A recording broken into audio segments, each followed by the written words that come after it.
Tayo ng pinagkainan.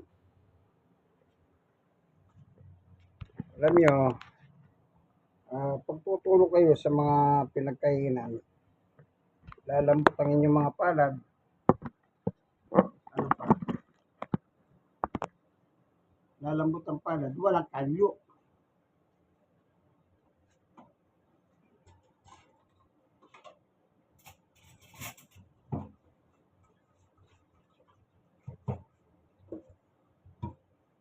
Ako kasi hindi kumain, kaya ako maghugas. Hindi dahil sa ako'y nahuli, kaya ako naghugas. Kaya ako'y naghugas, nahuli nga ako. Kasi naglaba muna ako. So nakatapos na po. At ito nga, yung aking hugasin.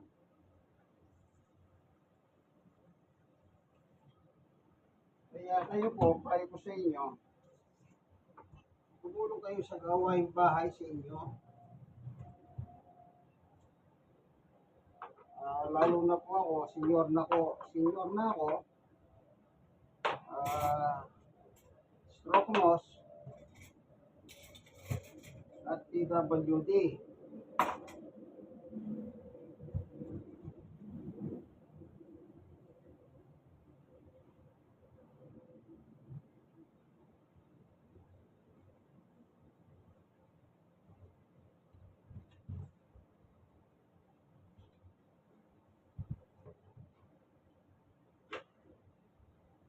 Kaya sinasabi ko po, tumulong kayo sa gawaing bahay kasi lalo na kung may edad na kayo, exercise din to.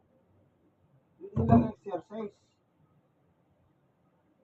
Kung meron kayong mga kalyo-kalyo, balat na magaspang, yung palad,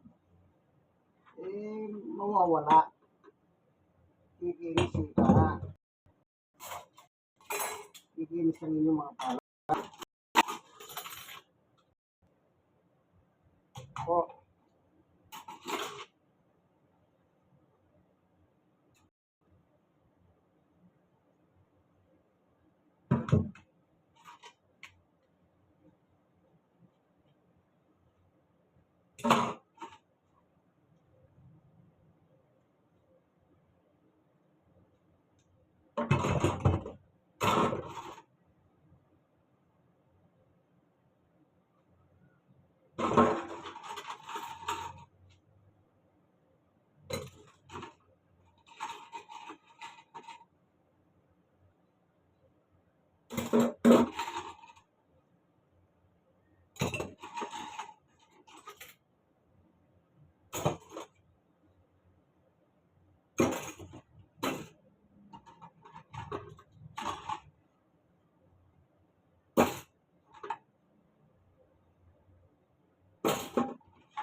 Ayan, nasabon na.